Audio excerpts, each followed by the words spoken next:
Hello, and welcome to Tales from the Twists, a podcast where we like to talk about Round the Twist, an 80s, 90s television show from Australia in the 80s and 90s. My name is Joseph Lewis, and I'm joined here today by my co-hosts Anthony Bull and Admiral Trevor. How are you, Anthony? I'm quite good. How's your cat? He is. How you doing, cat? Yeah, I'm alright. Yeah, he's fine. Admiral Trevor is on deck today, so He is on please, deck. all our listeners standing at attention for his presence. Salute. How's your week been? My week has been good. I don't know. Just doing stuff, just hanging out. Hanging out, Maxing, relaxing, relaxing, cool. ain't too taxing. What up, homie? He's doing the, To the Fresh west side. Prince. Is that it? No, chilling out, maxing, relaxing, or cooling. Yeah. Shooting out some b-ball. Upside of the school. And Yeah. then some guys come up to me and said, "Hey, you're not in school. Yeah, pretty and unfortunate. you probably shouldn't be in a children's school." What? Well, I'm 25. I shouldn't be in a children's school Yeah, that playing is a basketball. problem. They'd be like, "What are you doing here? Are you here to hurt the children?" And I'd be like, "No, I'm just here to play some basketball." And then they'd try to fight me, and then I'd say it was their Who's fault. fighting you? The police? Yeah, well, think about it. Will Smith isn't really actually. How old is Will Smith? What, now? Or when he was in Fresh Prince? Like Fresh Prince, obviously. Did he even go to school? I don't know, early 20s? Did he even go to school? No. Oh, I think he was supposed to be a teenager. But Yeah, well, he wasn't. didn't go to was school, clearly right? Not. So, why is he playing b-ball Did he? outside the school? Maybe that was just the location. Maybe they're saying that basketball court was adjacent to a school. Well, why was he there? I don't know. Okay. Maybe he picked a fight with the younger kids, thinking he could win. Maybe he got his ass kicked and was like, "Oh no, these big bullies come and they beat me up for no apparent reason." Kids that play basketball, they are intimidating. A Yeah. lot of them are quite taller. They look like they could probably beat you up. Yeah. I'm not even talking about racial stereotypes. I'm just talking about, intimidating. Well, that's why they're on the people. basketball team, because they're so tall. And they're intimidating. Is that part of basketball, intimidating the other team into letting you win? Yeah, pretty much. And when the ref's not looking, it's about punching him in the face.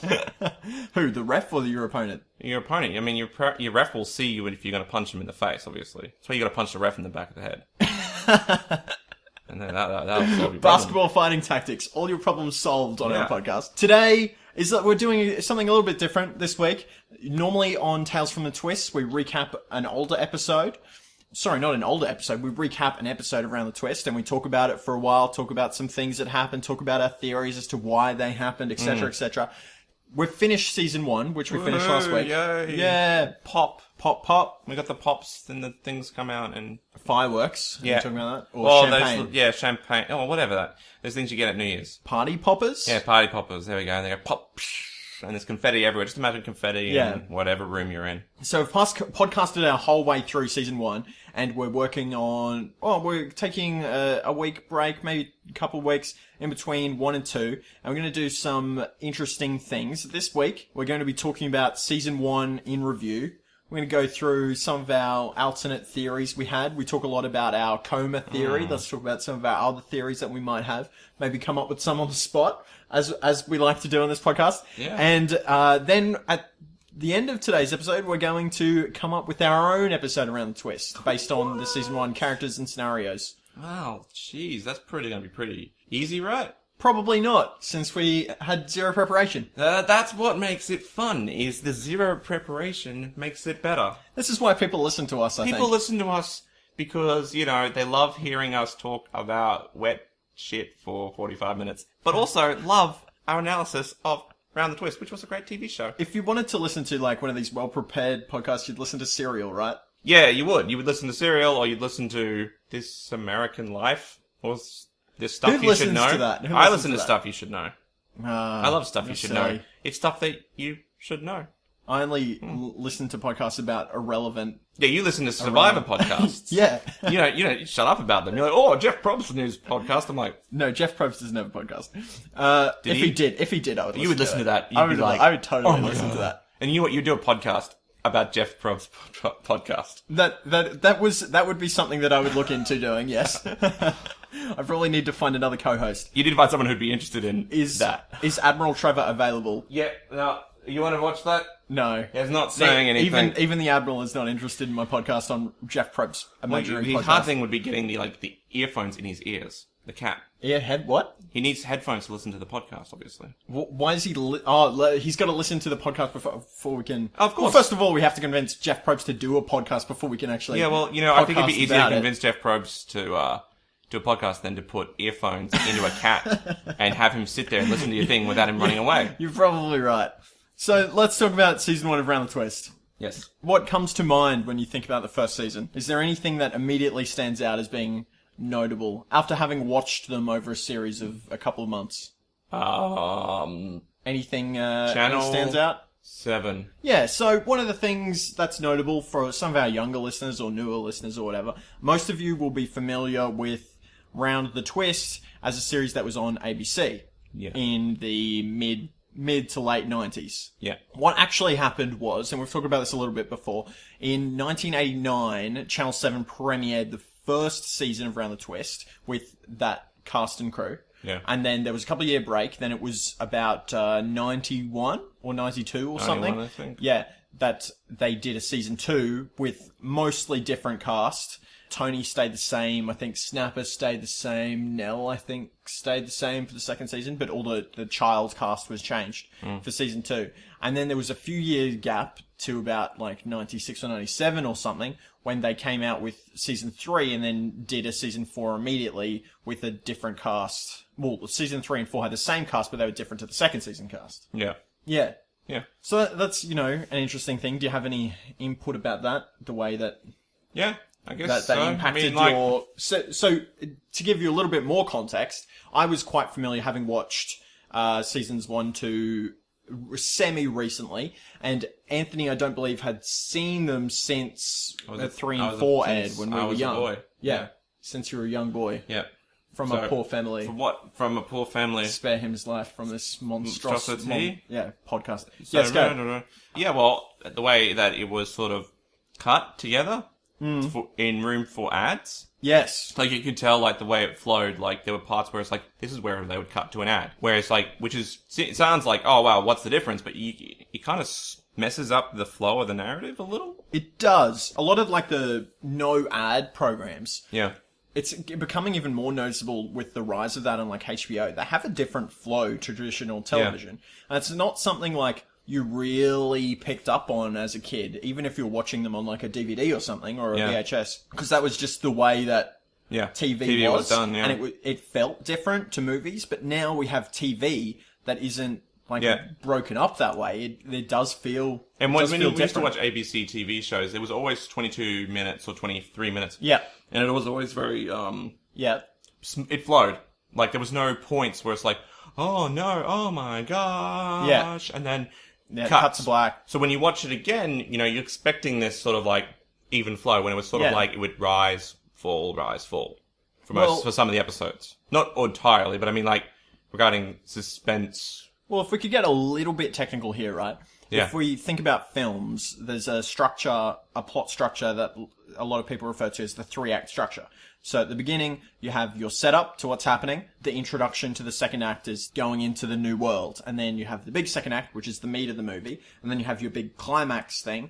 And then you have the third act. Yeah. So the second act will be the length of the first and third act, put together. Yeah. Okay. So in TV, they have what's called the 5-act structure.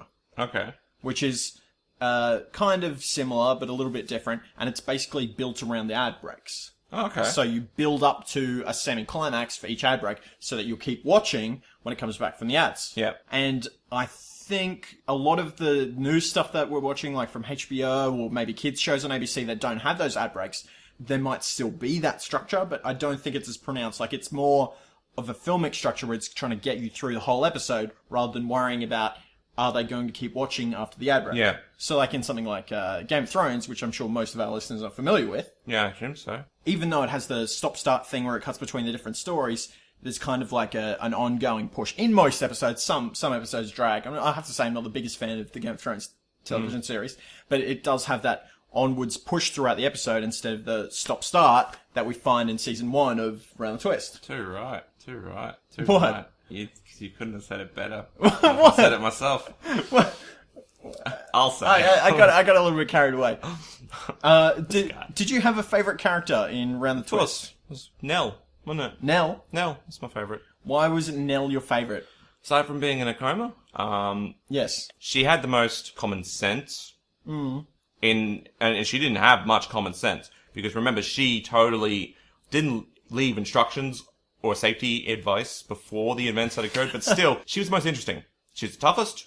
She could handle herself. She's an old lady, whatever, you know. But she could handle herself in a fight, and she knew a lot of things. So it was always interesting. Whenever she was in a scene, she always had something interesting to contribute because she would always have some plot information to contribute. So everything she said mattered at some level. Yeah. Whereas anything Bronson says doesn't matter at all. Completely useless, right? You could cut his character out and you'd be better for it. I don't know if you'd be better for it. Bronson has some good lines. Maybe Bronson is like the lightning pole for bad negativity, uselessness.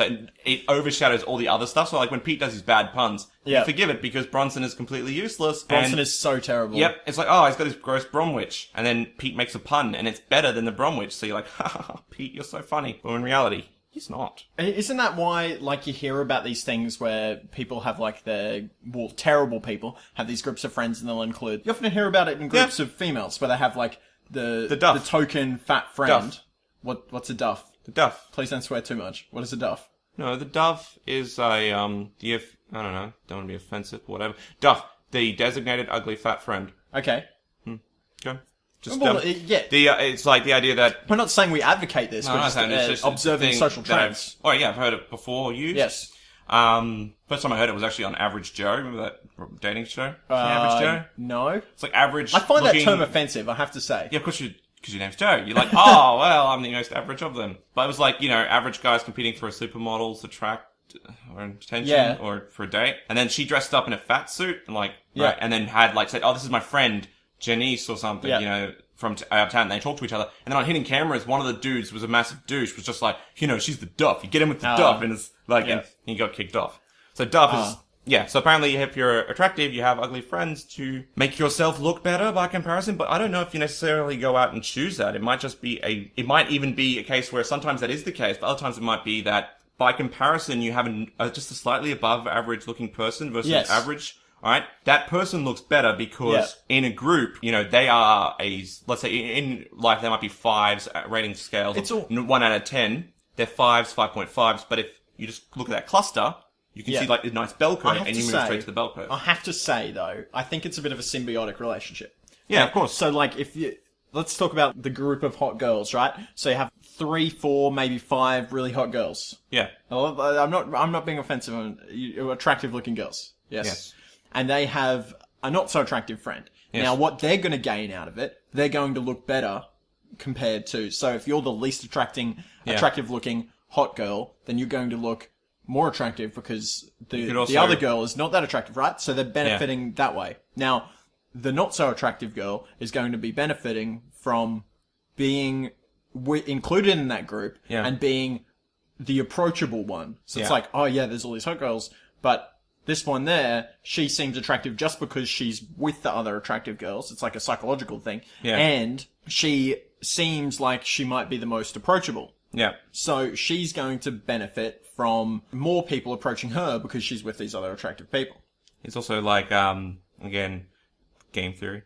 Game theory, yes. Do you want to expand? Well, was it Nash's idea that, if we all go for the hot chick, we end up hurting each other's advances towards the hot chick? Yes. And none of us go home with the girl. So if we avoid the hot chick and we go for the uglier ones, then we'll all get laid or something. Yeah. And I was like, okay, there you go. Yeah, our economics lecturer told us that. Yeah, he told us like, last year. Yeah, Maury, the flying headbutt man. Yeah. He was good. Excellent. He was a good let's stick another tangent on top of another tangent. But Anthony and I did a couple of years of business together back when we first got out of school. Yeah. No, not business as in doing drugs. I mean business at university. Yeah, the business. Yeah, the business. Yeah. And we had this economics lecturer named Maury. Maury, yeah. And he used to threaten us if the class was not being quiet, he would say, okay, I have a flying headbutt. I can get you in the first 3 rows. 4 if I have a running start. Yeah, and it'd be like, it'd also be stuff like, because in order to demonstrate economics within a vacuum, he'd just say 2 hippies. Yeah. They're in a commune of hippies because it's like, it could make sense that there would be no money, there'd be a sharing economy. So they start up their own and it's like, 2 hippies start a store. One of them specializes because it's more efficient to do so. Yeah. His analogies were the best. They were. And he was really old. His eyes would droop. One time he was just and he'd wipe them constantly with a hanky. At one time he was just like, does anyone know that paperclip that comes up? Yeah. How do you get rid of that paperclip? Yeah, in the middle of a lecture, learning about, it was probably game theory or something. Yeah. He just starts interrogating us, trying to get answers how to turn off the word paperclip. It's like, how do you turn him off? I don't want to know. He was so annoyed by the paperclip that he wrote all of his lecture slides on overhead projector slides with a pen. Was bullshit. This was not even that long ago. This was in the 2000s, late 2000s, late 2007s or something. What do you call that? The aughties? The Aughties? Naughties? The aughties, I guess. Yeah. What do you call that? I think it's interchangeable, naughties or aughties. I'm just gonna call it aughties because people want to call it the naughties because they're like, oh, it's the naughty naughties or the naughty aughties or something. I'm just gonna call it aughties because it's more like we're from the 90s, right? What do you mean we're from the 90s? We're from the born 90s. in the 80s. I hold on to that with pride. We weren't really. Yeah, we were. The 80s were the best 6 months of my life, Anthony. You're born in the 80s like how kids today are born in the 10s. They're not really born in the 10s, man. What are you talking about? I feel like when someone says, I'm from the X period, it's the period Yes. of which they've had their most development in. Yeah. As a child moving into, like, because by the time the 2000s rolled around, we were like, you could argue we were a little bit aughties as well, because we were becoming teenagers around the 2000s mark. Yes. Right? But we still had a lot of development from like 1994 onwards. There's a shit load of our culture. It's 1994 to 2004, basically. Which is why Round the Twist is important to us, right? Yeah, pretty much, Because it falls, at least season 3 and 4 fell in that period that you're speculating. But they also fell within the repeat zones of, like in the mid-90s. Because that's what I remember when I started seeing it, but I remember seeing it in primary school because I remember people doing that one later on where they try to pee, Bronson's peeing. Yes. He tries to win the peeing contest up the wall. That's what people did, and that's what people did. Yeah. Primary school, there were peeing contests. There were peeing contests. I was like, this is fucking weird, or whatever. It was a bit weird. Kids do, eh? Kids these days. Doing drugs. Which was, you said Nell was your favourite character. Yes. For exposition reasons. Yeah. Because you felt that you were closest to her because she was giving you information towards the plot. Yeah. What about you? I think I like Tiger. I'm going to go with Tiger, I think. Tiger's pretty good. The comedian. Yeah. Pretty funny guy, commentator. You like him? Yeah. It was alright, I guess. Yeah, he had his role, and his role was good. I guess there's no other way to describe him. He was an apt character. An apt character. I also like Tony. Tony was great. Like, especially when Tony was very off interesting character. When Tony was off the chain a little, you know. And like, remember that Santa Claus episode where like Yes. he's just like, what do you want? And then like Faye walks to the door. Yeah. Right? And then he's like, you got one more wish, and then he whispers it to Santa, and Santa's like, oh, you old dog. And they walk out the door together. For some of our newer listeners, or people that haven't seen the episode, Santa Claus has given, well, one of the weird Santa Claus guy has given each of Pete Twist's family 2 wishes, and Tony first wishes for, I want somebody to interesting. take me away from this. Yeah, take me away from all of this. Faye arrives with tickets to a concert immediately. Then he wishes something into Santa Claus's ear, which we don't get to hear as viewers. And Santa Claus then says, "You old dog." So now that we've seen all of the first season of episodes, do you want to speculate on what Tony has wished for? Because we talked about it a little bit, but we've got a bit more information now. Well, let's just say that because I wasn't really sure how they're progressing in the dating at the time, but by the end of the episode where he asks and she asks, I don't know, because there was a back and forth thing. They want to get married, right? Yeah, at the finale of season 1, they propose to each other. Yeah, they propose to each other, right? So that means that, okay, I know that this might be deeped in some sort of, old classical bloody, kids fairy tale of, what's it called? K-O-S-S-I-N-G, first comes love, then comes marriage, then comes the baby in the carriage, when in reality it's the kind of the opposite, but without the baby. Wait, what? Well, I'm trying to say that in a kid's story, usually the kids, they get to, the partners, they get together, they sort of fall in love, they date for a little while, maybe they kiss, and then they get married. But Isn't that what happens in the thing? Yeah, but that's not what happens in, like, real life. Okay, what happens in real life? Real life is you have a relationship for, maybe a year, 2 years. Okay. Or even if it's 6 months, but you still have a very strong romantic and physical relationship. Even if you've got limitations on how physical you want to go, you still have that element there. We didn't really see that in the episode. It was very weird because it still felt like Snapper had the ability to, break them up, but also it didn't feel like they were dating exclusively. Is probably what I'm trying to drive at. Okay. So up until I heard they were going to get married, I would have thought, oh, maybe it's just I want to have a nice date. Now I totally am thinking, yeah, I want to bang Faye. Was the wish. You reckon? Yes. Well, I think you're right, but I think. But remember, it's all in Pete's dreams, so that's really weird. Pete's, yeah, that whole episode was basically a dream of Pete's, but he did have the picture with him and Santa Claus or something. I don't know. The whole thing's weird. That whole episode. Because let's talk about as well, like bloody Linda holding the gum leaf. Don't get me started. Yeah, going back to our 2 dream episodes back to back, what were you thinking, Paul? But yeah, I find that whole thing interesting because I think they did start seriously dating around the time where, you know, the remote control episode where his pants go up and down.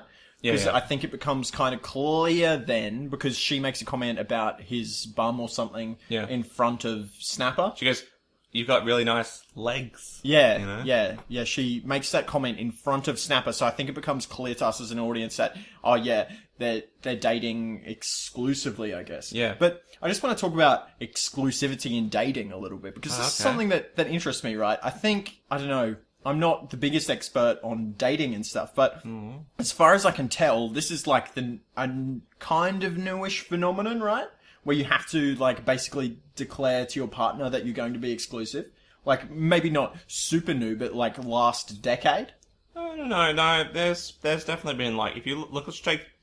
Yeah, but it was our only different reference then, right? point was pop culture. Let's say. Yes. There's still lots of times in there's at least some Friends episodes, or there's some episodes of Frasier where there is an episode of Frasier actually like this, where Frasier is dating 2 girls at the same time, but he hasn't actually decided on which one he wants to date full time, or basically wants to go with, and he needs to choose one to date exclusively. Yeah. So this is something that probably existed probably happened in the early 80s, maybe even late mid 70s, like back, because you know I don't even know, maybe in the 50s, if we had a really old audience or some guy who wants to tell us, did dating exclusivity, did that occur back in the 50s? 50s, right? As far as I know, one of our friends was telling me a little bit about this. It would not be that uncommon for you to see, well, for a woman, I guess, to see a bunch of guys during the week. Yeah. And she was telling me that it was like, oh yeah, it was kind of assumed that you would be dating lots of guys until you are going steady. Yeah. And then, like, I think there was a ring exchange or something. Yeah, look, I think that still applies today, like, except with there's a little bit more, like, probably in the 50s, the farthest you could go when you're dating before going steady would have been, like, maybe a kiss on the lips or something. Oh, really? Well, I mean, it's a bit weird, right? Like, even today, if you were making out with one girl, then you go see another girl to make out with, that's still a little weird today. But, like, I feel like you could maybe get away with it a little more. But if you're having any more, like, serious intimacy, you're going to have to date exclusively. Yes. Otherwise, how can you argue that unless you're in a polygamous relationship, or your wife's okay with you, or not your wife, your girlfriends are totally okay with you banging other girls, okay, whatever. Wouldn't that make it a polygamous relationship? I don't know if it does, if that qualifies, because I don't know if polygamy, if necessarily means, like... Polygamy just means many love. Like, yeah, but, like, polygamy, when I think about polygamy, it's like, I'm in a relationship, I'm in committed relationships with more than one person. I think, whereas what we're talking about is I know. not so much mistresses, but like extramarital relationships. Rock stars, like Ozzy Osbourne. Yeah, and Black Sabbath. You know, all their wives knew that they were gonna bang other girls on the trip. You know, so they were really like. Because I remember reading some story about it. Right, but there was nothing more than just said banging. So you couldn't say he was polygamous. It was just more like a green card to do it. Well, I think polygamy, I think it's a broad term. I don't think it's just like one very specific type of relationship. So you could have polygamous relationships with a few people, right? So you could be, I guess, dating a couple of girls, but you could also have a polygamous relationship with someone where you committed to them. Yeah. Like, I guess, in House of Cards, where it's kind of unclear what exactly their relationship is. They're married, but they have extramarital relationships. Like, they're committed to each other, but they're married to sex with other people. That one's a bit weird, though, because, like, they're married to each other for political convenience. But also, I think it's not just political convenience, I think. And consolidation of power. Well, it's a deep relationship, sure. I don't know if it's sexual or not. It's not intimate. Well, they could be. We don't know. I think we see it at some point. Yeah. maybe they have lust for powers or something, and they like to just have a little on the side, and they know that about each other. Yeah. And that's probably why they're still married. It's probably they do love each other because they both carry that trait, you know? Yeah. They're both assholes. That's a good way to say it. They're both assholes, and two assholes, and they fall in love, I guess, you know? So if they had, they have that, they're committed to each other, basically, right? They're not going to break up, but then they have affairs with other people for political or sexual needs or whatever. Whatever, man. Whatever floats their boat or blows up their skirt or whatever. Yes. So, thank you. No worries, is what I say. It goes on, bro. So, we're pretty clear that Tony wished for... Banging. Okay, thank you for putting it like that. You wanted to bang. Did you want to talk about any other theories that you may have had throughout the series? I know we talked a lot about Nell being in a coma. Did you have any other theories about how the mechanics of Round the Twist operated? No, I couldn't really. I honestly didn't have too many, other than the coma and the Purgatory one. But that's because, like, I was so focused on those that obviously it was hard to develop any other theory. We talked about the coma one a lot, so if you want to hear about that one, you can go back and listen to our previous episodes. We talked a lot about it in the Nellception episode. A lot. Yeah. A lot. But let's just talk about the Purgatory one for a little bit, for a couple minutes, and then why don't we talk about... I've got another one, maybe two, that we can discuss. But, so the Purgatory theory basically is the Twist family has died? Yes. So, we're talking about Tony, the dad, Pete, the son, Linda, the daughter, and Bronson, the youngest son. Yes. And they have died at some point, and they've gone to a better place. They refer to it as paradise at some point, right? Which is Port Noranda. Yeah. Now, they're being held there. Purgatory, for those who aren't in the know, is kind of like a limbo... afterlife, not heaven, not hell, kind of like anymore. What do you mean it doesn't exist? Oh, I mean, I think the Catholic Church said it doesn't exist anymore. Well, it doesn't matter if they said it doesn't exist. There are purgatory type things in other religions as well. We'll just put it in. Well, it's a Buddhist thing then. Is it a Buddhist thing? I don't know. What is the Buddhist afterlife? Not existing, isn't it?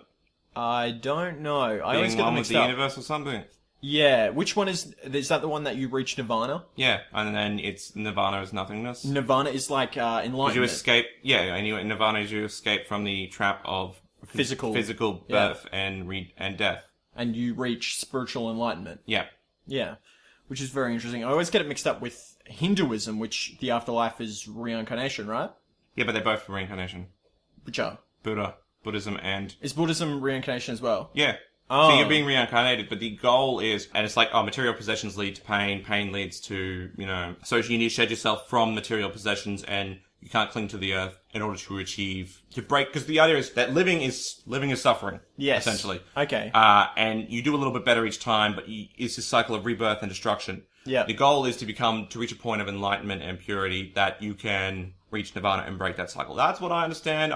There's a Buddhist listening, who knows, just tell us all about Buddhism. Say, hey man, that's not how it works. This is how Buddhism works. Blah, blah, blah, blah, blah. The thing that I don't understand, with at least from your interpretation of, it could be completely wrong, but so at some point there's a starting point, right, where there is a new soul, and then you eventually reach enlightenment and become a part of nirvana or everything or whatever that is. At what point are new souls created? Because wouldn't the universe eventually run out of souls? I don't know. Yeah, I guess so. I didn't make it up. Whatever. I'm not God. Stop asking me weird questions. I'm interested. I like learning about things that I don't know about. I don't know. Like, yes, it makes new souls through through the generation of Shah, I think. What's that? Shah is like this spiritual energy. I don't know. I'm making shit up, Joe. I can't keep this up. I don't know. Man, I barely know what a chakra is. Chakra is that thing. We've talked about this before. It is. We've talked about this. It goes and you become Avatar with it. What? Yeah, right? You become the airbender and you bend air and shit. That wasn't. Was that chakras? Probably. No, everything's chakra, right? That was something else, I think. I don't know. Fucking, you become a Kamehameha man. Oh. Goku. You go Kaioken times 1,000 or something? It's Kaioken, right? Yeah, Kaioken times 100. You're saying it weird. Kaioken. Times 100. You're saying it weird. Just what the fuck? You say alternate. alternate. It's alternate, like an alternator. My alternate theory Yes. for the mechanics of around the... We barely talked about the purgatory thing. We did. We got sidetracked. Let's talk Come about on. that. So they're in purgatory, and these weird things are happening to them, and we were saying that Mr. Gribble is basically some sort of satanic enforcer.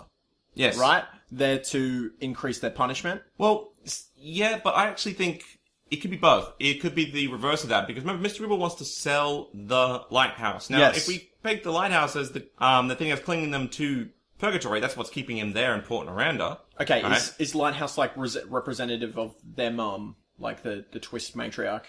Oh, yeah, I guess, or even just their past lives that they need to let go of. Yeah, okay. Embodied in this shining beacon. And because they think of it positively, naturally, it's going to be Yes. reflected as something positive, not something scary. Yeah, same theoretical framework as the Nell coma. Sort of, yeah. She's clinging to her relatives, they're clinging to their past life. Whereas, in this one, Nell's a guardian angel. But maybe she'd be a demon? Maybe she'd be Satan.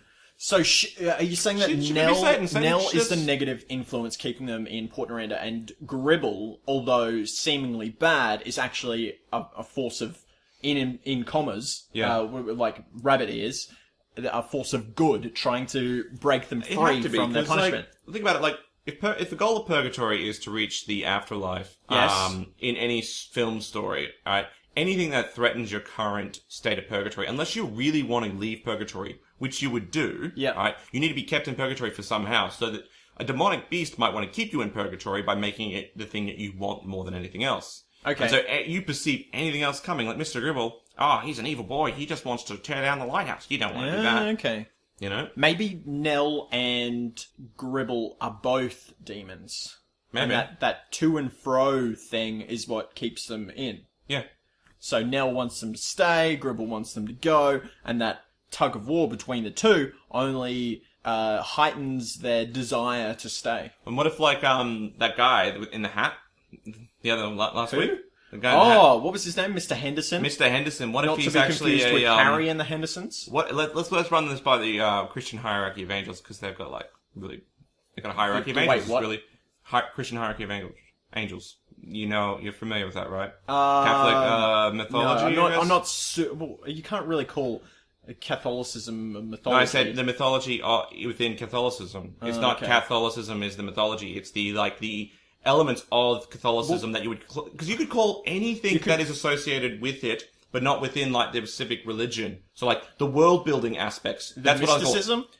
No, mysticism would be like magic. Unfortunately, it would be mythology, because it's not technically theology. Theology is like the study of the spirit of God and his interpretation towards, and how it would apply to your life. That'd be theology. Right. Mythology is studying the world-building aspects of said religion. So, Yeah, okay. for anything. So for this one, you got stuff like the seraphim, the cherubim, Yeah. you know, the thrones, blah, blah, blah. So cherubim are the ones that wear nappies and shoot arrows at people, right? Yeah, well, actually, they're actually super badass angels with swords of fire guarding Is the he Garden of Eden, right? Oh, was he a cherubim? Yeah, the guy who guards the Garden of Eden is supposed to be a cherubim. He's got a massive flaming sword, and he's boss as shit, and he'll kill you. Yeah. He's cool. Adam and Eve They were look really cool. clearly And friends. then in the Renaissance, they were like, hey, cherubim, they're babies now. Okay. Yep, why not?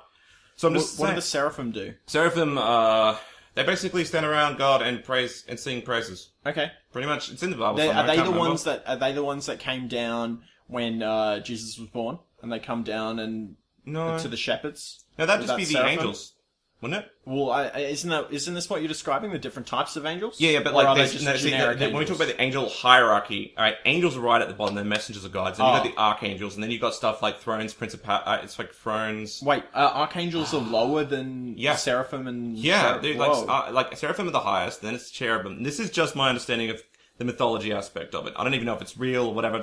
We're talking about it as if this was let's say it was a comic book or Let's not something compare that- Catholicism. I'm not to- comparing Catholicism to a comic book. I'm just saying that I don't want to offend anybody, so I'm just going to compare like the for the world-building for the aspect of it. purposes of talking bollocks on a podcast. Yeah. Okay. Yeah, so then you got seraphim, cherubim, and then you got a whole bunch of other ones which are listed in Romans or something. It's a song too. The powers and thrones, you know those ones. Yeah. Principalities. And then you've got archangels and then angels. Archangels are the head of the angels. I thought archangels were like the highest because don't they have like the most important stuff to do? Like Michael the they're messengers. They're messengers, Oh, so okay. they're not actually the most important. The most important ones are the ones guarding stuff, and thrones, I think, are supposed to like watch over the world's politics and stuff. Okay. Guide that, and cherubims are supposed And to. Like the angel of death, I think, is supposed to be a cherubim. Yeah. That makes sense. He has a flaming sword, so a Oh, lot of okay. important jobs get done with him. So my point is, the black-hatted man, Mr. Henderson, could have been a cherubim, okay, Okay. but was overwhelmed when because he could have easily taken down that tower, and that's what he did. He enlisted the help of angels, which were the yellow guys. Yes. Okay. Now he's either cherubim or he's an archangel, but it's probably a And cherubim. what was his purpose? His purpose was to destroy the lighthouse to save the twists for God knows whatever reason. Maybe Okay. we'll stick. We'll He call seemed very evil to me, though. The thing is, if remember morality, okay, might just be Yes. from the perspective of what you're viewing. So if you view the lighthouse as exceedingly important and it's really valuable to you as a person and the community, blowing it up is an evil thing to do. That's a terrible, awful thing to do. But if the lighthouse is an awful thing, keeping people hostage, then destroying it is the righteous thing to do. Yeah. Burn that bra. So yeah, like from your perspective, you'd see the archangel as, or cherubim, or whatever he would be, as being this evil guy. Yeah. But when in reality, he's supposed to be trying to liberate you. But he couldn't do it because the demons, along with whatever demon hierarchy they have, okay, they wouldn't have been able to overpower the demon horde. Okay. There you go. That's my understanding. Wow. I feel very overloaded with information. Yeah. Just another thing on the angels thing. Nephilim are even lower still, because they're I don't think Nephilim are like... they're the children of angels and men, right? Yeah, so like, I think they are. I don't know if they're like... Because it's like Nephilim are either a separate race, or because it's where it talks about it's like the Nephilim roam the earth these days, and the children of angels went down to the daughters of man. Yeah. So, but some people say the Nephilim are daughters hybrids. So Yes. obviously they would be, lower, even way lower. But I don't know. Maybe Nephilim are just like the Hittites. The what? Jesus Christ, Joseph. Oh, well, it's Read a been a book. long time Read a book since for I once. learned. The Hittites... Hey, you're the one that doesn't read. I don't okay? read, I know read. this shit. I read. The Hittites, they were just a people, right? They're just people, so that's the thing. Yeah. But like, for the longest time, the Hittite Empire was believed to not be like real because they couldn't find any evidence of it. Oh, okay. And then they uncovered some ruins. They're like, so you're it's saying... the Hittites. Are you saying that the Nephilim Nephilim could were have just been an another extra type of like people? a Philistines or something. Yeah. Oh, okay. Just dudes roaming around. Could have been, because they're referenced like once or twice in the Bible, which is when it's really messed up, is when it messes it once or twice. Your mind could just go freaking mental. Okay. Man, whatever it could be, it could just be a neighbouring tribe that you conquer. Yeah, fair enough. Yeah. I want to now introduce you to a new theory of mine. Yes. Okay. That is... Well, there's a couple. I'll start with one, and maybe we'll get around to my grand unified theory of twist. Yeah. But the first one is kind of... I just wanted to introduce the idea that Port Noranda might be an area like in a Stephen King story. Okay? So, in Stephen King stories, there's... I can never remember the name of the places or whatever. There's like towns that have like crossovers to other dimensions. Yeah. Like hot spiritual or supernatural hotspots. And I'm suggesting that Port Noranda might be one of these. And that's why the ghosts stick around here. This is why maybe Nell is actually from another dimension. She has something supernatural about her. It's not a very fleshed out theory, but, it's something to think about. What do you think about this? I mean, it could be like a network of spiritual activities, mapped out. Just like this 60-minute video I watched told me. 60-minute YouTube video told me that... Are you watching conspiracy videos on YouTube? Yeah, it was a conspiracy video. It was just like, oh man, there's like these Atlanteans, they come down to Earth. Wait, what? Atlanteans, they come from Earth. There are actually Atlanteans in season 4 of Round the Twist. Really? Yes. That's messed up because... Anyway, so they come down to Earth and they set up this colony, but then these people from Mars come along and... God, I don't know. Is this David Icke level conspiracy? Yeah, it is beyond David Icke level conspiracy. It's like you've heard of the Flower of Life and stuff? It sounds it's familiar. drawing and stuff. Okay. So basically the guy's like, if you plant the Flower of Life over the Earth, what you'll find is that at these points, you'll find these nodes of spiritual activity. There's one in Giza, there's one in Salem, there's all these other places. Okay. And it's just like... Interesting. So apparently Can you just explain for our listeners and for me, what the Flower of Life is? Where does it come from? I have no idea where it comes from, but it's like... Well, what good are you? What I good don't are you know. this podcast? Look, it's either like... I think it's in Judaism, and I think it's in Eastern mysticism as well. But it's basically just circles. to make this cool pattern.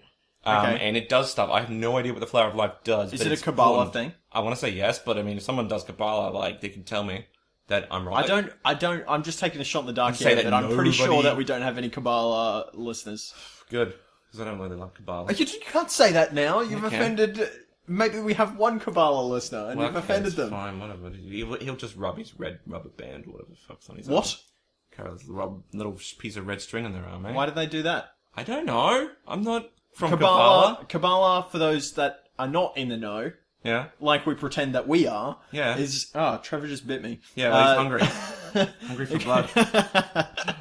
The mention of Kabbalah, like, incited the spirits within him. He's a bit of an anti-Semite. Calm down, Trevor. Calm down. Kabbalah is, like a form of Jewish mysticism, right? Yeah. Okay. Which is it does a lot on numbers and names. It's really important. Really? Yeah, apparently it's, like, super duper important, like, holy numbers. It's like, because in the Bible it's like 7 by 7 by 7, 666, because a lot of people also interpret, like, for Kabbalah, if you take Revelation of John 666, that's also got some sort of spiritual power to it. Yeah. Because of the way the way they wrote down numbers and the way they wrote down names. Yes. Is very different in, I think. Are you talking about, like, ancient Hebrew? The Bible code now? No. I'm talking about when you write stuff in whatever ancient Jewish text, whatever the written word for that was. Like, when you write down the number or you write down the word, it has some spiritual importance. Yeah. Like a magic. I have no idea what it does, but I know that numbers are really important. Okay, I know that for a fact. Sure. There you go. Yeah. The truth. way, numbers are very interesting to a lot of, like, spiritual type things. They are. Like, they've got some relevance in some of those weirdo cults and, Satanist type stuff. It's probably because of other things like how beautiful numbers can be, or something. A 12 can be divisible by so many different things, and, 4 times by 3 equals this, but 3 cannot be times by itself, but 2 can, so 4 can, so if you want to get 4, you just have 2 to the power of itself, or something stupid like that, I don't know. Or 13's important because it's the 1, 2, and 3, or something, I don't know. You know? One of my favourite bands, Tool, they're like a progressive metal band. Yeah. The drummer is, like, big into, like, number spiritualism type stuff. Yeah. And I might be getting this a little bit wrong, but there's a few of his songs, I know there's one in particular, where the drum beats are mathed out to be especially significant. Yeah. It's like this super mathematical song. It's one of those 3 that I really like. It's either Schism, Parabola. Sounds like Schism. It might be Schism. Dun, dun, dun, dun, dun, I know Lateralus, I don't know how to say it. It's got a lot to do. That whole album has a lot to do with the what's the spiral? The Fibonacci's. Yeah, the Fibonacci spiral. Like that whole album has. Have you considered that like some of them could be like in Morse code as well? I don't know if they're that low to be using Morse code. I think they think themselves more intellectual than that. I don't know. You could just do Morse code because Morse code could easily cross over with a lot of mathematical stuff. Morse code is so entry level. Nobody would notice it, especially in a drum beat. Yeah, I guess, but you go something like. You could write, If you were doing some sort of number code, you'd want to pick something more interesting. You wouldn't do a number code, you'd do something Morse. Like, you'd write something in there saying something like, if you really had your record producer. Yeah. Or something, you'd write, like, you'd do at the start of the song, like, a cool little drum solo, and in the middle it'd just be F. Like, if you had the ability, you'd write fuck you, but, it might be this easier. Is not the 80s anymore. It might be easier to just go, well, it's not in reverse, it's right there. You just go F, and then it's U, and then it's something like, Sony. That could be done in probably like 20 seconds. You can just actually swear in music now. You don't need to like leave hidden messages. Yeah, but like if they're your record label, you can't really. You could swear, but they might be like, "Oh, sorry." And the reason why you can't say that to fuck Sony because we won't publish your album anymore. Sorry, can't do that. So then they're just like they write it in to all their awesome drum solos for that album, and then someone works it out because it's like we didn't have a choice, and I fucking hated Sony. I guess. It could work. Whatever. This is really getting off the rails now, but I really like watching all those YouTube videos where they go into detail about the reverse songs, like in Stairway. Yeah. Stairway to Heaven, where he's got a little tool shed. There's a little tool shed where he made us suffer. Sad Satan. That's my favorite part. Apparently. That's my favorite part. It's like, I get the whole... You can hear it. If you read the lyrics, you can hear it. You can hear the, like... but the little tool shed, it's like, why is he taking you to the tool shed? What's he got in that tool shed? But have you heard in his little tool shed? It's a little one as well. Have you heard "Hit Me, Baby, One More Time" backwards? That one's awesome. When you that? hear the misheard lyrics, like it's "Sleep with me, I'm not too young." Oh, Yeah, it's pretty cool. Like, obviously, it's pareidolia. Yeah. Right. is that you saying that word right? Pareidolia. Okay. Yeah. So you need the lyrics. You need someone to tell you that's what you're supposed to hear when you hear the certain part. Yeah, probably. Right? Then you can hear it easily. And it's pretty awesome. Like, because remember, she was like 17 when she released that, you know? So that's pretty boss.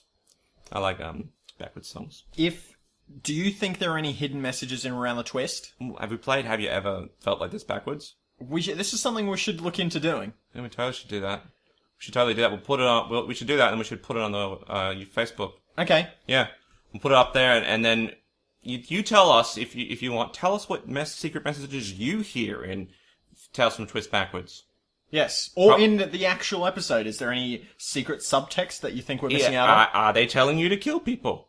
I don't know. Are they telling you to there's a lot buy of things Woolworths shares? There's a lot of actual textual stuff that is telling you some bizarre messages in Around the Twist, like it doesn't matter. It doesn't. The looks don't matter, but they do. What about the song? Have you heard the word about the bird and the spider? What does that mean? And wiggled and jiggled and siggled inside her. Yes. All right. Oh, have you ever? So what we're talking about, the fat woman who ate everything? Yeah, it's referencing the song, the nursery rhyme. All right. So what's the next thing? What goes in after the bird? Goes the cat. Is it? Cat. Yeah, because the cat goes and eats the bird. Yes. But they don't mention the cat. Okay, what's wrong with the cat? Well, we have a cat. Are there any significant cats around the Twist? Yes, there is. There is. Nell's Nell cat. has a cat. Yes. Oh, we're onto something now. Oh my god. And what is the significance of the cat? Is cat Remember when you said Satan? Is cat the No, but like the demon remember that's how keeping like him you here? know I said like Mr. Filch from Harry Potter, we Yes. referenced it earlier, had they're sort of symbiotically linked. So Nell might be symbiotically linked to the cat. What if the cat is keeping her in purgatory? Or Okay, in so we're back coma? to the purgatory series. Back to the coma. Maybe the cat is actually the person. What is an anagram of cat? Hang on. It's act. Tat. Act. Act. As in like you need to act. As in the Acts, people the who are Book of actually Acts? I was actually going to say the people who actually act on the show. Oh, so it's actually about them in real life? Mm-hmm. This rabbit hole is tenuous. This is getting crazy. This is getting crazy here. Crazy, boys. Getting crazy on this podcast. What else do they talk about in that song? Word and spider. Have you ever felt like this? Felt like what? Felt like this when strange things happen. Okay, what kind of strange things? Yeah, you're going. So it's like must be the feeling that you get when strange things occur. So that odd feeling. Yeah. Like, am I going mad? Music, am I going mad? Am I spooky going mad? music. Spooky music. Okay, this is. I like this. This is good. Okay. So, in Round the Twist, Bronson mentions that when you hear the music, something like spooky is about to happen. Because what we talked about, was it inciting? Is that what caused something to happen, or is that a result of that happening, like a warning sign? Yeah. Which one it was? Have you ever felt like this when strange things happen? Is that referencing the creepy music? Is this what Round the Twist is about? Like some sort of like prescience or premonition? And why is the have you ever, why is that repeated? Have you ever, well, maybe it's not talking about this lifetime. Maybe we're talking about all the lifetimes. What if it's like multiple lifetimes? Yeah, well, I guess that's better getting at. Or maybe it's talking about ever in terms of the multiverse. Have you or your other versions of you ever felt like this? Yeah, maybe. Oh, you've got the lyrics on your phone. Lyrics here, Excellent. but the lyrics are just basically, have you ever felt like this when strange things happen? Are you going around the twist? Are you going around the twist? I always thought it was when you're going around the twist. No, it's are you going around the twist? It's asking whether or not you're going mental. So, are you going mental? Well, I'm not going mental, am I? No, but you could be. See, the weird thing is, the biggest outlier when you look at the thing, the only verse that doesn't make no sense is, well, have you heard the word about the bird and the spider? It's the only verse in there that's not the chorus, essentially. But the weird thing is, so that's like the only other paragraph, so why is it there? You know, it's not, there's no other references to any other nursery rhymes, there's no other verse about, the magic pudding or something. Yeah. You know, it's just that. So what's the deal with the wiggled? And it's wiggled and wiggled. It's repeats again. I thought it was, maybe that's wrong. I'm fairly sure it's wiggled and jiggled. Yeah, but it's wiggled and jiggled inside her. Wiggled and jiggled. So what's with the repeating of the wiggled? Can't you come up with another, like, repeat? Adjective? Is it a verb? I'm confused. Yeah, it's a verb, right? Yeah. So it could be wiggle, it wiggled, tiggled, and jiggled. Even if you made up a word, it'd be fine. So what's with the Tiggles. wiggles? Getting very Seuss. Man, some conspiracy shit here, man. We're onto something. We're getting ourselves deep. Next thing you know, our podcast is going to be cancelled next week because the Illuminati will be onto us. Fucking, oh, man. So, wait. How many letters does cat have? The cat has 3 letters. How many sides does a triangle have? Triangle has 3 letters. Confirmed. Oh my goodness. Oh my goodness. Fucking hell, jeez. I see it. Can you see that? Outside? There's a guy, shit, there's a guy standing there's a van there. out there. And in a black suit. Yeah. He's just looking at us. Be worried for us. No, he should be worried for us. Maybe we shouldn't. Also, we didn't actually. We also, if you want to talk about Illuminati, might as well talk about how the lighthouse is actually illuminates things. Like literally is a source of illumination, and Illuminati that's what that is, right? The all-seeing eye is supposed to illuminate knowledge. So that's actually even a better example of how the Illuminati is in around the twist. If you look very carefully, like at the front of the lighthouse, yeah, there's like a circle, right? Yeah. What is also a circle? A triangle. Your iris of your eye. Which is and if there's a lighthouse inside of that circle, what is the relevance of that? This is getting weird. I just think the illumination from the lighthouse makes actually a lot more sense. Yeah. Yeah, because that's what the Illuminati was, right? I guess. I don't know, they illuminated things. What are the Illuminati actually? I don't know, but it's always the only one... The boogeyman, basically. The only one I know it from is Dan Brown's, that book we had. Which, what? Fuck, no, Angels and Demons, right? Okay. I have no idea if that's accurate, but it's basically... it's a Dan Brown book, so it's not accurate. It's probably not that accurate, but it's like the only one I got was a secret scientific order hidden from the church. Okay. Supposed to illuminate, the world or some shit, give like secret knowledge or something. Secret knowledge about what? I don't know. Angels and demons. That's the thing, because they say we got secret knowledge. It's like when the Masons say we've got secret things happening and we can't tell the truth. All of a sudden it's like, what can't you tell the truth about? And then they say we can't because we'd be breaking our code, and all of a sudden, bam, aliens. That's just your mind automatically goes to aliens. It's not they're talking about boring tax law or issues at work, that you can't discuss. No, it's aliens. It's the David Icke thing again, the ancient lizards that are ruling the world through the Rothschild family. Yeah, it is, man. It's the ancient lizards. Ancient lizards are not especially super scary. Like, if you were to invent some sort of boogeyman monster that was ruling the world, it's like, ancient lizards, are they really that bad? Like, is our world really that bad off? Even Can they actually regulate their own body temperature? temperature? As ancient lizards, I don't even know how that works. Well, apparently they can disguise themselves as humans, so they must have some ability to do that, because otherwise they'd have to be sunning themselves. And they come from Europe as well. Do they have many lizards in, like, mainland Europe? They probably do, but it's probably not like... Not like we do here. It wouldn't make any sense. What would make more sense is if there were wolves or something. Wolves. Or bears. Bears would make more sense. Well, lizards are semi-believable, because you could say, like, they were this obscure branch of dinosaur type thing. But dinosaurs are birds now. Well, remember we have, like, a reptilian brain. So that could be your annulid, where you got a reptilian brain. So at one point we split off. Yeah. Or we were a hybrid of them, or some retarded thing like that. But animals like bears, or some other monkeys that survive more in the European zone. Yeah. Okay, that would make more sense because they're mammals anyway. So like another species of primate. Yeah, because or rats even. I don't know, rats. Rat people. Rat people. Rat people are more comical. Like, I always think of Captain Planet when there's the rat person villain. Yeah, but that's the thing. You wouldn't suspect a rat person, would you? Taking over the world. I always think, like, when we start to talk about the David Icke lizard people stuff, I always think of that Super Mario Brothers movie. Yeah, with King Koopa. Yeah. Yeah. Fuck, that was freaky. With the they were like the Goombas or something. The Goombas. Yeah, like those guys. They're like the Yeah. It's so weird how that movie came into being. Who was like, "Yep, this is a good idea. Let's make it." Mario was the biggest thing. They were like, let's do this. It's nothing like the game. Yeah, well, they never watched the game, did they? Never played it. I don't know. They were just like, how do we make this about, something interesting? Oh, let's make it evil. Has there ever been a good video game movie? Yeah, there've probably been a couple. I don't know. Like, there probably have been some, but it's hard to know. I think Halo, the theory is... Halo was... The good video game movies are indie movies. You mean like fan movies? Or even web movies. So like, you remember that gritty Mortal Kombat... Yeah. Films? Like, short films? They were really good. Halo Forward Onto Dawn was very good. All things considered, I mean, it wasn't great, but I mean... When we talk about... It's better than other stuff. When we talk about adaptations... Yeah. The idea is that the best adaptations are not the ones that directly adapt the source material, right? So if you were to make a game of a movie of Battleship, Yeah. you wouldn't make a movie about the board game.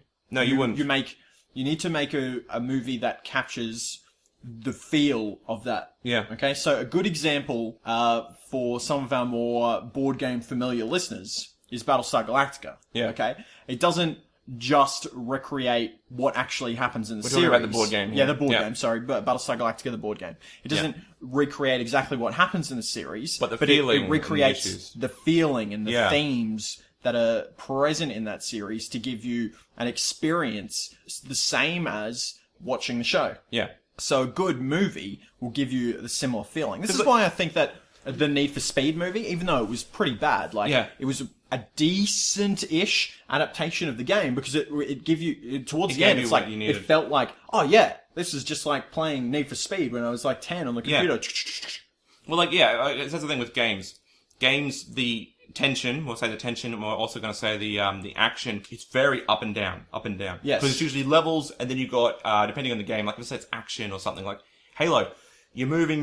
Then you move into action. It intensifies. Maybe you move, and then it stops and slows for a little bit because you can't just have the building on and on and on because it gets tiring. Yeah. You know, you need to put a bit of suspense in there. Whereas a movie, you can't keep doing that. It's like why I didn't like the new Judge Dredd movie, right? Like, I stopped watching after 20 minutes because... the new Dredd movie's pretty good. Look, it's probably good, but when I started watching it, they're at the bottom, they had to get to the top. Yes. Okay, well then this is going to be them, they're going to have to fight through waves of people to get to the top. That isn't, that what should have been a video game. It felt like a video game. I was like... That was kind of the point, a little bit. But it's like, I didn't want to watch that, because I knew exactly, I could probably skip ahead 60 minutes, right? I wouldn't miss a thing. Have you seen The Raid? No. Okay. The Raid is very similar to the new Dredd movie, whereas it's like a building and they've got to fight their way up. But I like it better. Yeah. This is the exact same foreign. This was one of the problems as well with Sucker Punch. Okay. Movies like that. They're item collect movies. Yeah. Because they had 5 items you need to collect, or 4 items you need to collect in Sucker Punch. Each scene took 10 minutes. Once you accepted that there was some weird shit going on, which was really cool, you knew that you had to sit through 30 minutes of this shit again and again before you got to the end movie. It didn't matter what came next. Yeah, I think that's like a structural thing, whereas it's very, like you're saying, very video game structure, whereas in video games you're okay with that structure because it's fun. You completing the goals. You're doing it, yeah. And you get the achievement and satisfaction of defeating each goal. And when the tension in the movie, the tension you don't is, have that. The tension is whether you might die. Yes. Because you may not complete the goals, but if it's a full movie, they're going to complete half the goals. You know that. Well, yeah. And the main character probably won't die. At least until the end. At least till the end, or at least won't be threatened by them. Yeah. You know? Yeah, exactly. Yeah. And you feel like the stakes aren't as relevant to you. Yeah. With that type of structure. Yeah, exactly. Okay, so we've come to the part of the episode where we're going to pitch our own episode. Yep. So we're going to try and between the two of us, come up with an idea for an episode of Around the Twist. Yeah. Do you have any ideas that spring to mind? Okay. It's something like supernatural, maybe keeping in mind Nell's influence somehow. It's got to involve the children of Around the Twist. They've got to be our main characters. You can choose one of them to be centric, like one of them to be the main character, like Pete, Linda, or Bronson. Okay. Let me think. So Why don't we choose Bronson? Okay, because his main episode is the dragon one, right? Yeah. Birdsdoe. It's basically his episode, and that was, we can all agree, that was terrible. Yeah, it was terrible. So why don't we come up with a replacement episode for Birdsdoe? Okay, I'll come up with a replacement episode for Birdsdoe. So something paranormal that happens to Bronson. Should it be ghost related, or should it be like magical creature related, like the dragon one, or should it be something else? What about extra dimensions? Extra-dimensional Bronson. Maybe Bronson from the future. Bronson from the future would be good. Yeah, Bronson comes back as like an obese 40-year-old man with no hair. Okay. Alright, he comes back, he's still wearing... He enters the scene. You don't know it's Bronson, of course. Yes. But you can see that he's got a tan line from his wedding ring because he's divorced now. You're obsessed with wedding ring tan lines. Yeah, I like the idea of having a wedding ring tan line. Just because you've managed to grow one doesn't mean that they're the bee's knees. This is the fucking shit. You pick it off and then you're just like... If you took it off, you'd just be like... It's just so recent. What? It's so recent. I just don't know how to deal with this pain. So, this is getting very personal for a Around the Twist episode. He's got a wedding ring tan line, which knows that he's been divorced, and he's obese. He's obese. And when you say he's losing his hair, very depressing version of the future for Bronson. Well, because the kid doesn't stop eating and doesn't do anything. Okay. Like, to be honest, like, when you're in, like, I understand in the future, like, with robots being there as well. Just remember that. Yes. Replacing everybody's... Another thing that you're obsessed with. Yeah, another thing. Replacing everybody with manual labor. Every form of labor with robots. Coming, future. Watch out. There's also a YouTube video, apparently, that you can watch about that. Isn't that right, Ed? It's a good YouTube video. It's a very good YouTube video. You should be scared. So, people with decent skills will be out of job. People useless like Bronson, you better believe he is not going to have a job. He is at the bottom of the job hunting list. Okay. We've already established he's very useless. He's got no manual skills. He's got no tech skills. He's got no skills. Okay, the kid boy has no skills. If it was a guidance counselor, I would bring in Mr. Twist to the office and say, Bronson just doesn't have any skills. Can you enroll him in some extracurricular activities, please? And then he'll be like, well, he's always adventuring and stuff. Yeah. So he comes back to the past in order... Why does he come back to the past? He has to kill somebody, obviously. Well, but this is very full on for Around the Twist episode. Okay, so maybe he's he wants trying to keep a similar tone. Who's he trying to kill? Actually, Around the Twist episodes are pretty out of control. Actually, he did have another centric episode. Now I remember, Cabbage Patch Child. That was basically his. He tries to kill a baby in that one. Yeah. So who's he trying to kill in this? Maybe he has wants... the child grown up? Is this like a Terminator situation where that somebody is trying to come back in time to kill the baby, and he's got to protect the. He's got to. What if he wants to kill the baby? What if he wants to kill, Nell. What if he... No. Yeah, Nell. What if he kills Nell? Yeah, what if he does kill Nell? Because, like, Nell's been... All her mystical shit is ruining lives, basically. Yes. So if he killed Nell, he could get rid of all the stuff, So, you know? let me get back up to speed. Bronson from the future is a citizen of a dystopian robot nightmare, yeah. He's old. Yep. 40 years old. 40 years old. Incredibly old. Losing his hair, obese, recently divorced. So one day he decides... During a lightning storm... Okay. He decides to come back... He doesn't decide to get back into the past, I think. Maybe he was trying to jump off the cliff at Port Miranda, and as he did, lightning strikes him. Okay. And then, but in the other timeline, right, lightning strikes the tree house, lightning strikes the lighthouse, right? Because it's a lightning conductor. Yep, which causes him to wash up on the shore in that time, a la Inception. He's like, what's going on? I don't know. Because nobody knows, Bronson and the kids wouldn't know that this fat, ugly, old man is Bronson. They would just, whatever. They would see him, they'd pick him up, and they'd be like, oh, this guy was on the boat. Yeah. Alright? He'd look a little bit like Tony Twist, but it says he's bald and he's fat, so, So he'd be like, oh, mate, looks like looking a bit like in a mirror, isn't it? Yeah. And then Bronson thinks about telling everyone, but then he realizes he can go and kill Nell. Wait, which Bronson? Future Bronson? Future Bronson. Okay, so he's coming back in time by accident. By accident. And why is he going to kill Nell? He sees Nell as the root cause of all those problems. Okay. Yep. Okay, so why? Because of all the... She's basically a conduit of paranormal behaviors and activities. Yeah, basically. I mean, maybe that's it. She's a conduit of paranormal activities. Because remember, those robots... Or, well, not the robots, but... Maybe... You got the copy thing going on, but you also had like the scarecrow coming and making people out of bloody scarecrows, as we said before. Who knows? Maybe she builds a robot in the future. Maybe he thinks that killing her will be able to like release like spiritual energy that he can tap into to travel back to the future. Because remember that he got a ghost kiss, remember? Yes. Yeah, he gets a ghost kiss. And of course, that's some sort of spiritual energy that he wants to be able to tap into because the spirits can move things. Okay, so... Right? Yeah. So maybe he would be able to, one, get back to his own time period, or B, manipulate the world around him and himself. So not only is Bronson obese, overweight, recently divorced, but he's also some sort of spiritual shaman. Remember, he is sad. He is sad. He's let himself go. And he's unskilled. He's got no skills. He's useless. These magic powers are the one thing that he could use to have control over his own life again and actually manipulate the world around him to his advantage. So the kiss with the little ghost girl at the finale of season 1 awakened a spiritual energy inside Bronson. Sort of, that he, throughout his life, was able to do things with. Or now, even just like, he knew that he felt some things when he had this spiritual energy. He felt some things, did he? So he felt something. And what did he feel, Joe? I don't know. What did he feel? I don't know. when he was, I guess he felt her lips when he was kissing her, the ghost. Yep. Can you, I guess there's a discussion for another day whether you can feel ghost kiss. I guess you can. But, maybe. So he felt something, and throughout his life he would tap into this spiritual energy, only being able to manipulate minor Small things, yeah. And now when he goes back in time, he's at the root of this power, which he believes to be Nell, the kind of this, like, ley line incarnate, where she's sending out, like, these spiritual pulses, because she's so tied into this spiritual universe. Maybe in his timeline, yes, when Nell had passed away, okay, yeah. there was some freaky thing that occurred, some release of energy, God knows what, and the lighthouse crumbled. Yeah. Okay, because and that energy dissipated. And it disappeared. Now that the lighthouse is back, and Nell is alive, by killing her, he can sap the energy before it just disappears into the ether. He doesn't. Okay. Alright. So maybe he reveals himself that he's from the future Bronson, because whatever, they'll do that. Linda, being a feminist, asks if women have more equality in the future, and Bronson just looks at him and goes, "Nobody's equal in the future because of the robots. Because of the robots, right?"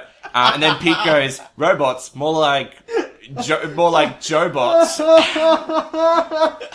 It's not even funny, right? I don't know, or something, or yes, some other stupid pun. I don't know. His band could come true. Pete Twist in the Electric Cupboard. Yeah, Pete. Yeah, it could be that.